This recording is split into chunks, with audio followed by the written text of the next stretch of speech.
Hi hello welcome back to ಹೈತಾಸ್ YouTube cooking channel.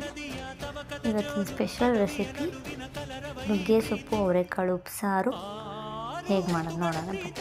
ಮೊದಲಿಗೆ ಬೇಳೆ ಅವರೆಕಾಳು ಎಲ್ಲ ವಾಶ್ ಮಾಡಿ ಒಂದು ಟೊಮೆಟೊ ಹಾಕಿ ನೀರು ಹಾಕಿ ಒಂದು ವಿಸಿಲ್ ಕೂಗಿಸ್ಕೋಬೇಕು. ಒಂದು ವಿಸಿಲ್ ಸಾಕು ಆಯಿತು.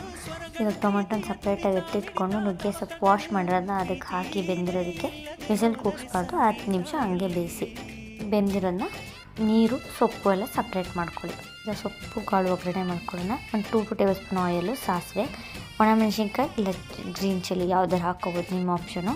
ಈರುಳ್ಳಿ, ರುಚಿಗೆ ತಕ್ಕಷ್ಟು ಉಪ್ಪು ಎಲ್ಲ ಹಾಕಿ ಫ್ರೈ ಮಾಡ್ಕೊಳ್ಳಿ. ಈಗ ಅದಕ್ಕೆ ಸೊಪ್ಪು ಕಾಳು ಹಾಕಿ ಮಿಕ್ಸ್ ಮಾಡಿದ್ರೆ ಪಲ್ಯ ರೆಡಿ. ಈ ಕಡೆ ಉಪ್ಸಾರು ನೀರಿಗೆ ಟೊಮೊಟೊ ಎತ್ತಿಟ್ಟಿರೋದನ್ನ ರುಬ್ಬಿಟ್ಟು ಅದಕ್ಕೆ ಹಾಕಿ ರುಚಿಗೆ ತಕ್ಕಷ್ಟು ಉಪ್ಪು ಹಾಕಿದ್ರೆ ಕುದಿಸಿದ್ರೆ ಉಪ್ಸಾರು ರೆಡಿ. ಉಪ್ಸಾರು ಖಾರ ಡಿಸ್ಕ್ರಿಪ್ಷನಲ್ಲಿ ಲಿಂಕ್ ಹಾಕಿರ್ತೀನಿ ನೋಡಿ. ಮುದ್ದೆಗೆ ಅನ್ನಕ್ಕೆ ಹೆಲ್ತಿಯಾಗಿರೋ ರೆಸಿಪಿ ನೀವು ಟ್ರೈ ಮಾಡಿ. ನನ್ನ ಚಾನಲ್ ಸಬ್ಸ್ಕ್ರೈಬ್ ಮಾಡೋದು ಮರಿಬೇಡಿ.